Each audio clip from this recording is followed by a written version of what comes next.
مولانا فضل الرحمان کا کشمیری عوام سے مزید صبر و تحمل کا مظاہرہ کرنے کی اپیل۔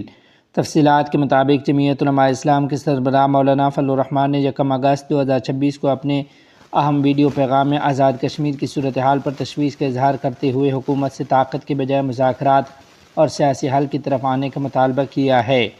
مولانا فضل الرحمان نے کہا کہ کشمیر عوامی ایکشن کمیٹی کی درخواست پر انہوں نے حکومت اور کمیٹی کے درمیان ثالثی کا کردار ادا کیا، تاہم حکومت نے اس کوشش کو خاطر خواہ اہمیت نہیں دی۔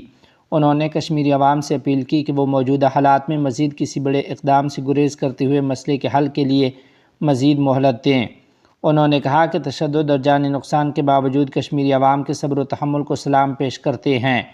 مولانا فضل الرحمان نے خبردار کیا کہ تحریک کے اثرات کشمیر سے نکل کر پاکستان کے مختلف علاقوں اور بیرون ملک بھی پھیل رہے ہیں، اس لیے حکومت اور ریاستی اداروں کو صورتحال کی سنگینی کا احساس کرتے ہوئے خون ریزی کے بجائے صلح، آشتی اور منصفانہ اور پائیدار حل کی طرف پیش رفت کرنی چاہیے۔ مولانا فضل الرحمان نے کشمیری عوام کے اعتماد اور تحمل پر ان کا شکریہ ادا کرتے ہوئے کشمیر میں امن و ترقی کے لیے دعا کی ہے۔ عالمی مجلس تحفظ ختم نبوت کے نئے ناظم اعلیٰ کا انتخاب۔ تفصیلات کے مطابق 1 اگست 2026 کو عالمی مجلس تحفظ ختم نبوت کے امیر مرکزیہ پیر طریقت حضرت مولانا ناصر الدین خاقوانی صاحب دامت برکاتہم نے حضرت مولانا خواجہ عزیز احمد صاحب دامت برکاتہم کو عالمی مجلس تحفظ ختم نبوت کا ناظم اعلیٰ مقرر کرنے کا اعلان کیا ہے۔ اعلامیہ کے مطابق ناظم اعلیٰ کی حیثیت سے مولانا خواجہ عزیز احمد صاحب تنظیمی امور کو آگے بڑھانے، تمام نظم و نسق کو مربوط رکھنے اور مجلس کی دعوت و خدمات کو مزید مؤثر بنانے کے لیے کردار ادا کریں گے۔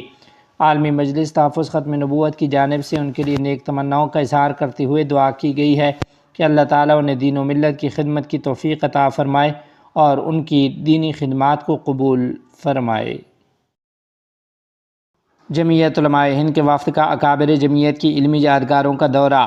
تفصیلات کے مطابق جمعیت علماء ہند کے ناظم عمومی مولانا محمد حکیم الدین قاسمی کی قیادت میں جمعیت علماء بہار کے صدر مولانا مفتی محمد جاوید اقبال قاسمی اور دیگر ذمہ داران نے بہار کے 3 روزہ تنظیمی و تعمیری دورے کے پہلے روز گیلان اور دیسنا کا دورہ کیا۔ وفد نے گیلان میں ممتاز عالم دین مولانا سید مناظر حسن گیلانی رحمۃ اللہ علیہ کی جائے پیدائش مسجد اور مدرسے کا معائنہ کیا اور ان کے مزار پر حاضری دے کر فاتحہ و ایصال ثواب کیا۔ بعد ازاں وفد نے معروف مورخ و سیرت نگار علامہ سید سلیمان ندوی رحمۃ اللہ علیہ کے آبائی قصبے دیسنا کا دورہ کیا۔ اس موقع پر بہار شریف کے مختلف مساجد میں مرکزی اور صوبائی قائدین نے خطابات کرتے ہوئے دینی تعلیم و تربیت، مساجد کی آبادی اور نئی نسل کے ایمان کے تحفظ پر زور دیا ہے۔ بعد از مغرب مسجد کلثوم نگر بہار شریف میں مرکزی تنظیمی و تعمیری پروگرام بھی منعقد ہوا، جس میں جمعیت علماء ضلع نالندہ کے ذمہ داران اور کارکنان نے شرکت کی۔ پروگرام میں مکاتب دینیہ کے قیام و استحکام اور اصلاح معاشرہ کے لیے بیداری پروگراموں کے انعقاد پر خصوصی توجہ دلائی گئی ہے۔